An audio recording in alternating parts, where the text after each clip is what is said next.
বললেই চিনে। মেসি আছে না নাই? ওই সব চিনে, মুখস্থ। নাম কি? মাসি না বেটা, মেসি। নেইমার আপনিও জানেন, সর্বনাশ, কিয়ামতের আলামত। হুজুরও জানে। কি নাম? নেইমার।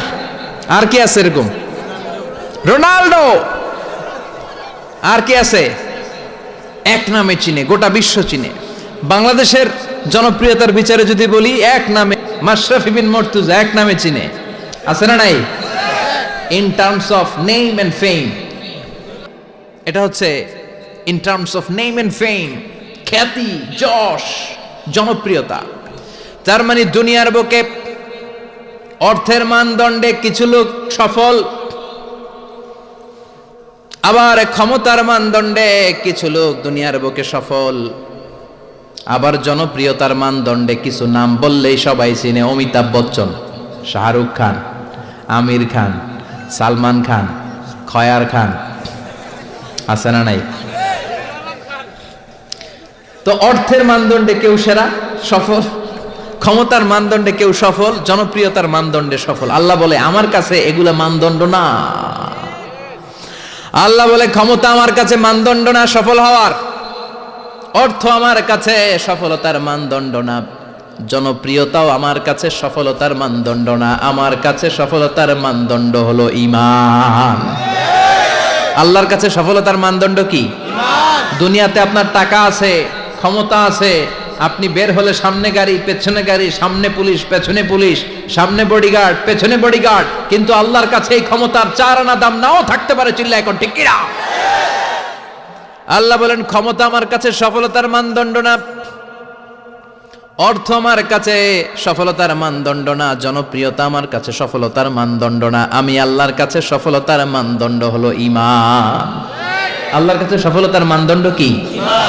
ঈমান যদি না থাকে তার কোনো দাম in the day of judgement আল্লাহর কাছে আছে? চিল্লায় বলেন আছে।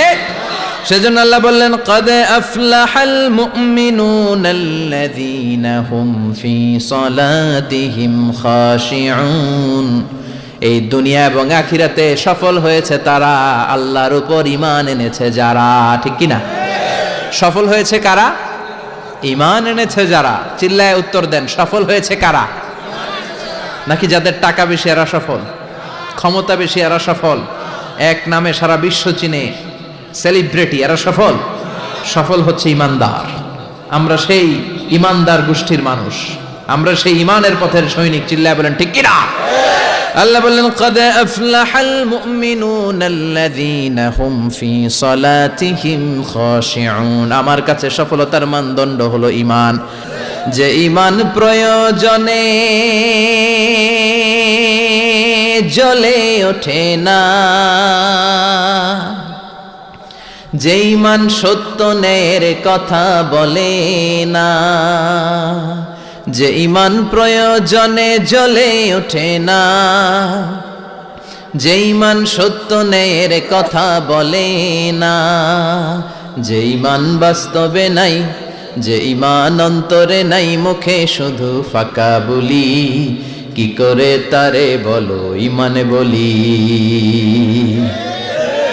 কি করে তারে বলো ঈমানে বলি, কি করে তারে বলো ঈমানে বলি। চিল্লায় বলেন ঠিক কিনা? যে ঈমান ঈমানে ভুলে নাস্তিকতার মঞ্চে ওঠে, যে ঈমান বাতিল মতের দোসর হয়ে ফায়দা লুটে। আছে না নাই?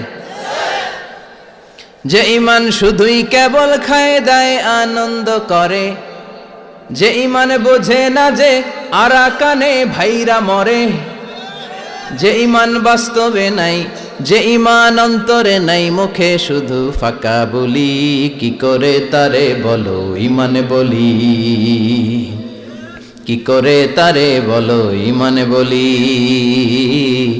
কি করে তারে বলো ঈমানে বলি। ঠিক কিনা?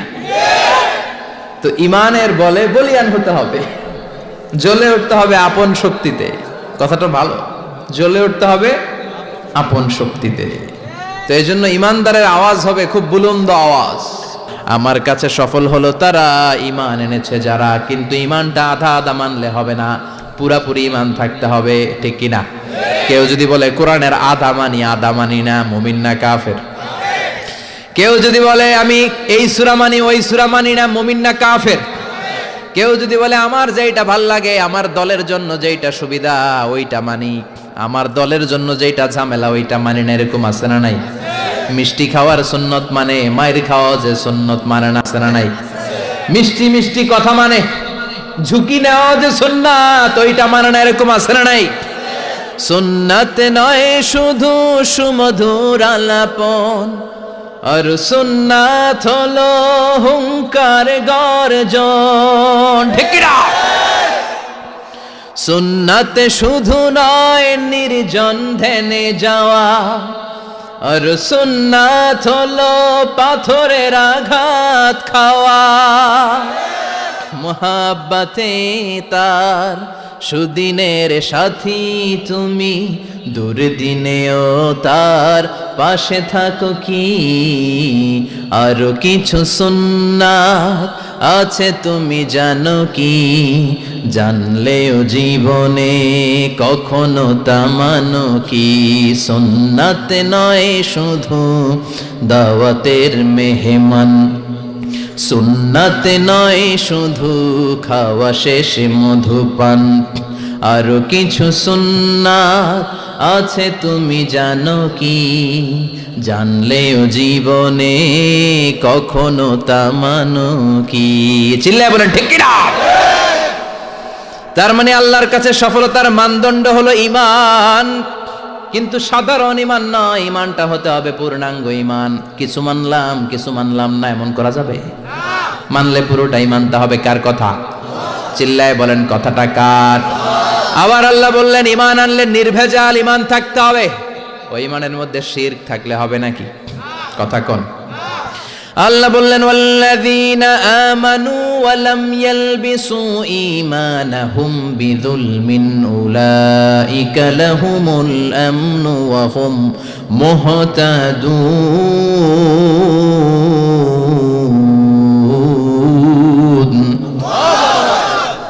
ঈমান আনার পরে ঈমানের সাথে যদি শিরকে তোমরা না মিলাও, তখন তোমাদের ঈমানটা নির্ভেজাল ঈমান হবে। তখন দুনিয়ার জীবনে তোমাদেরকে নিরাপত্তা দিবে কে? আবার হেদায়েত দিয়ে তোমাদেরকে ধন্য করবে কে? তার মানে ঈমান হতে হবে নির্ভেজাল, ঈমানের মধ্যে শিরক থাকলে হবে? কথা কন। আল্লাহ সব মাফ করে, শিরক মাফ করে? করে না। আপনি কিয়ামতের দিন পাহাড় পরিমাণ গুনাহ নিয়ে আল্লাহর সামনে হাজির হয়েছেন, কিন্তু ওই গুনার মধ্যে শিরকের গুনাহ নাই। আল্লাহ বললেন তাহলে আমি পাহাড় পরিমাণ দয়া নিয়ে তোর কাছে হাজির হয়ে যাব। আবার আমরা যখন নামাজে দাঁড়াই, আল্লাহ বললেন ওযু করলি ভালো কথা, মসজিদে ঢুকলি ভালো কথা, নামাজের কাতারেও দাঁড়ালি ভালো কথা, কিন্তু আগে বল শিরকের সাথে সম্পর্ক আছে নাকি? আমরা বলি ওয়াজ্জাহাতু ওয়াজহিয়া লিল্লাযী ফাতারাস সামাওয়াতি ওয়াল আরদা হানিফাও ওয়া মা আনা মিনাল মুশরিকিন। আমরা নামাজের শুরুতে ঘোষণা দেই আল্লাহ ওমা আনা মিনাল, আল্লাহ আমরা শিরক করি না, শিরকের সাথে আমাদের কোনো সম্পর্ক।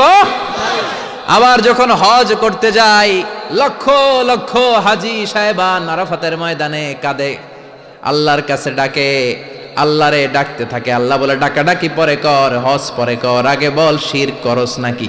তখন সবাই ঘোষণা দেয় লাব্বাইক আল্লাহুম্মা লাব্বাইক, লাব্বাইক লা শারীকা লাক লাব্বাইক, আল্লাহ আপনার সাথে শরীক করি না। এই ঘোষণা দেওয়ার পরে এরপরে হজ কবুল হয়, এরপরে সালাত কবুল হয়। তাহলে ঈমান হতে হলে এটা নির্ভেজাল ঈমান হতে হবে। ওই ঈমানের সাথে শিরকের কোনো ছোঁয়া, কোনো ছিটে ফোঁটা সেখানে থাকতে পারবে।